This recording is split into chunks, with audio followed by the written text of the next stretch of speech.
ورقہ بن نوفل فوت ہو گئے اور ادھر وحی کا سلسلہ رک گیا۔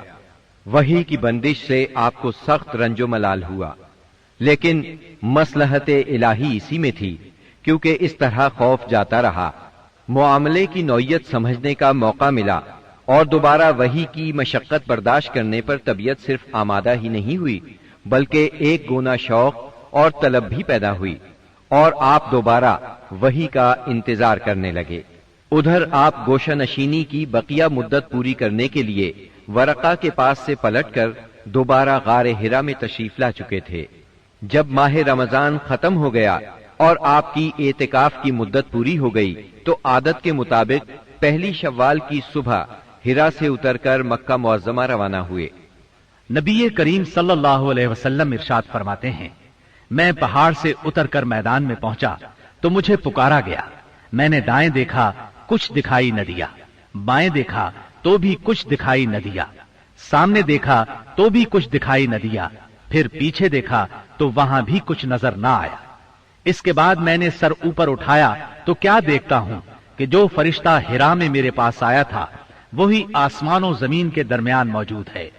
یہ دیکھ کر میرا پورا وجود اس کے رعب سے بھر گیا، یہاں تک کہ میں زمین کی طرف جھک گیا۔ پھر میں خدیجہ کے پاس آیا اور کہا، مجھے چادر اڑا دو، مجھے چادر اڑا دو، مجھے کمبل اڑا دو، ٹھنڈے پانی کے چھینٹے مارو۔ انہوں نے کمبل اڑا دیا، ٹھنڈے پانی کے چھینٹے مارے، پھر یہ آیات نازل ہوئیں، یا ایھا المدثر قم فانذر وربک فکبر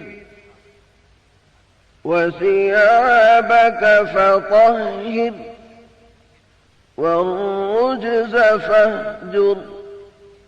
اے کمبل پوش، اٹھ اور لوگوں کو ان کی بدعملی کے نتائج سے ڈرا، اپنے رب کی بڑائی بیان کر اور اپنے کپڑے پاک رکھ اور گندگی سے الگ تھلگ رہ۔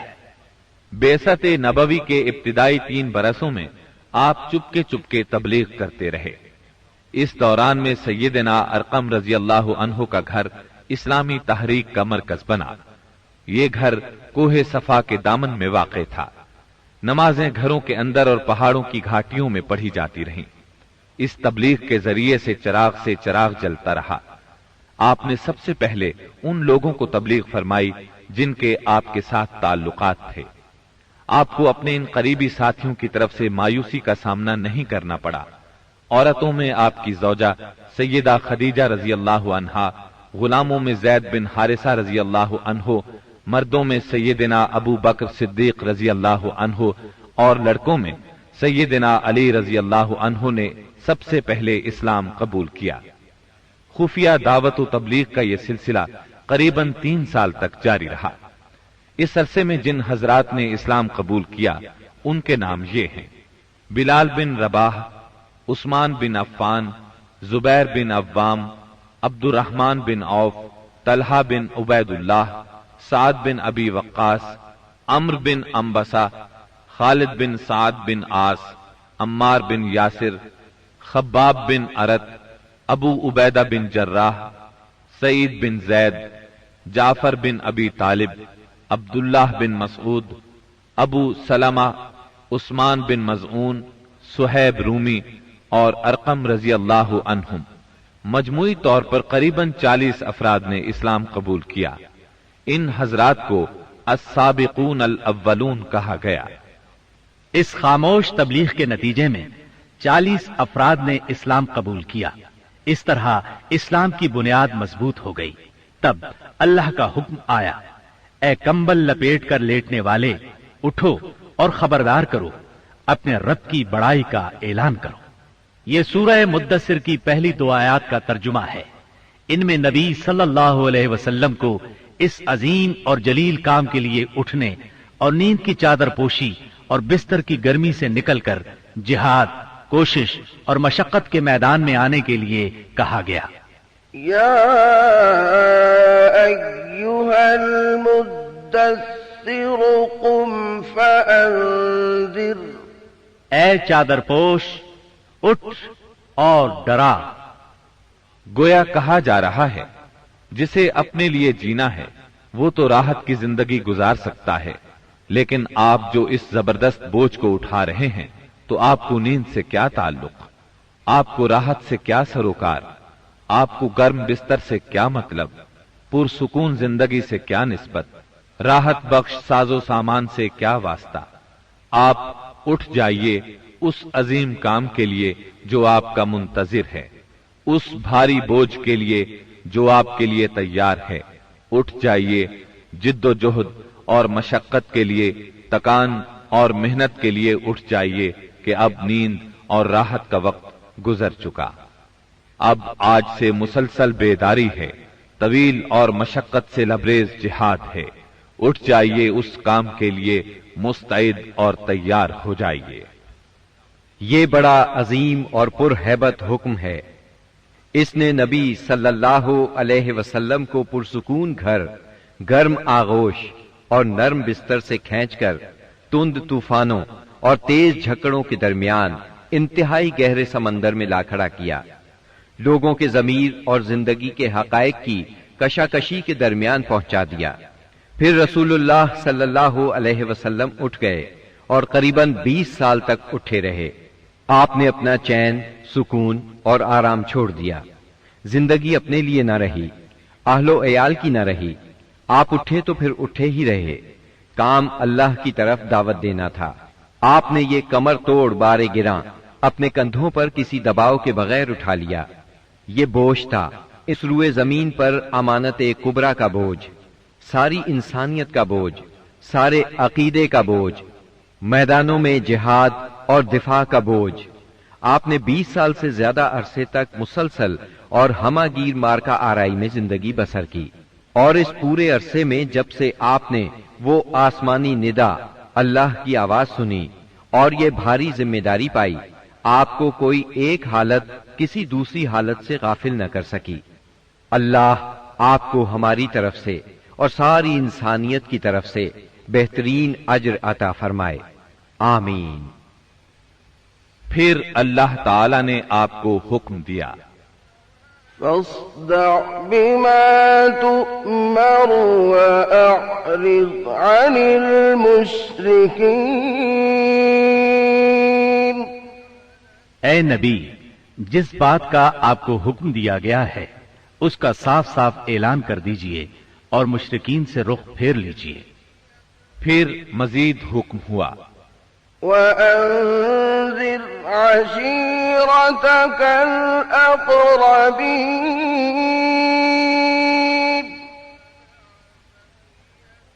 واخفض جناحك لمن اتبعك من المؤمنين۔ اور سب سے پہلے اپنے قریبی رشتہ داروں کو کفر اور شرک سے ڈرائیے، اور جو ایمان لے آئے اور آپ کی پیروی کرے اس کے ساتھ نرمی اور شفقت کا معاملہ فرمائیے۔ جب آپ کو عام دعوت دینے کا حکم دیا گیا اور یہ ہدایت نازل ہوئی کہ آپ اپنے قریب ترین عزیزوں کو سب سے پہلے اللہ کے عذاب سے ڈرائیں، تو آپ نے صبح سویرے کوہ صفا پر چڑھ کر بلند آواز سے پکارا، یا صباحا۔ عرب میں یہ صدا وہ شخص لگاتا تھا جو صبح کے جھٹپٹے میں کسی دشمن کو اپنے قبیلے پر حملہ کرنے کے لیے آتے دیکھ لیتا تھا۔ آپ کی یہ آواز سن کر لوگوں نے پوچھا، یہ کون پکار رہا ہے؟ بتایا گیا، یہ محمد کی آواز ہے۔ اس پر قریش کے تمام خاندانوں کے لوگ آپ کی طرف دوڑ پڑے۔ جو خود آ سکتا تھا وہ خود آیا، جو نہیں آ سکتا تھا اس نے اپنی طرف سے کسی کو بھیج دیا۔ جب سب لوگ جمع ہو گئے تو آپ نے قریش کے ایک ایک خاندان کا نام لے لے کر پکارا، اے بنی ہاشم، اے بنی عبد المطلب، اے بنی فہر، اگر میں تمہیں یہ بتاؤں کہ اس پہاڑ کے پیچھے ایک لشکر تم پر حملہ کرنے کے لیے تیار ہے تو کیا تم میری بات کو سچ مانو گے؟ کیونکہ میں ایسی جگہ کھڑا ہوں جہاں سے میں ادھر بھی دیکھ رہا ہوں اور ادھر بھی۔ سب نے یک زبان ہو کر کہا، ہم آپ کی بات فوراً مان لیں گے، ہم نے کبھی آپ کو جھوٹا نہیں پایا، ہم نے ہمیشہ آپ کو سچا ہی پایا ہے۔ تب آپ نے فرمایا، میں تمہیں ایک سخت عذاب سے پہلے خبردار کرنے کے لیے بھیجا گیا ہوں۔ آپ کا چچا ابو لہب بھی اس مجمع میں موجود تھا۔ وہ آپ کا خطاب سن کر سخت برہم ہوا، کہنے لگا ستیہ ناس جائے تیرا، کیا اس لیے تو نے ہمیں جمع کیا ہے؟ ایک روایت میں یہ بھی ہے کہ اس نے پتھر اٹھایا تاکہ آپ کو کھینچ مارے۔ اس طرح مکے میں اعلانیہ تبلیغ کی ابتدا ہوئی، لوگ مسلمان ہونے لگے۔ مسلمان ہونے والوں میں زیادہ تر نوجوان لوگ تھے۔ اس طرح ان کے بڑوں کو بہت دکھ ہوا کہ ہماری اجازت اور مرضی کے بغیر یہ کیوں پرانے قومی دین سے پھر گئے۔ ان لوگوں نے اپنے نو عمر رشتہ داروں کو طرح طرح سے اذیتیں دی، مارا پیٹا، بیڑیاں لگا کر قید کیا، چھت کے بغیر کمروں میں بند کیا، تپتی ریت پر ننگے بدن لٹایا، مگر یہ تمام اذیتیں بے اثر رہیں۔ ان لوگوں میں آزاد مرد اور عورتیں بھی تھیں، لونڈی اور غلام بھی تھے۔ لونڈیوں اور غلاموں کو ان کے آقاؤں نے شدید تکالیف پہنچائیں۔ اسی طرح موالی بھی تھے، یعنی غیر قبیلوں کے عرب، جو اہل مکہ میں کسی ایک کے ساتھ کسی معاہدے کے ذریعے سے موالی بن گئے تھے، مطلب یہ کہ ان کے حلیف بن گئے تھے۔ ان میں سے ایک سیدنا عمار بن یاسر رضی اللہ عنہ کا خاندان بھی تھا۔ ان کے خاندان کو خاص طور پر ظلم کا نشانہ بنایا گیا۔ سیدنا یاسر رضی اللہ عنہ پر اتنا ظلم ڈھایا گیا کہ وہ شہید ہو گئے۔ سیدہ سمیہ رضی اللہ عنہا جو سیدنا عمار کی والدہ تھی، انہیں ابو جہل نے نیزہ مار کر شہید کر دیا۔ یہ اسلام میں پہلی شہید خاتون ہیں۔ جلد ہی قرآن کریم میں بت پرستی کے خلاف سخت آیات نازل ہوئیں۔ مثلا سورہ انبیاء کی آیت 98 میں ارشاد ہوا، إنكم وما تعبدون من دون الله حصب جهنم أنتم لها واردون۔ بے شک تم اور وہ بت جن کو تم اللہ کے سوا پوجا کرتے ہو سب دوزخ کا ایندھن ہوں گے اور تم سب اس میں داخل ہو کر رہو گے۔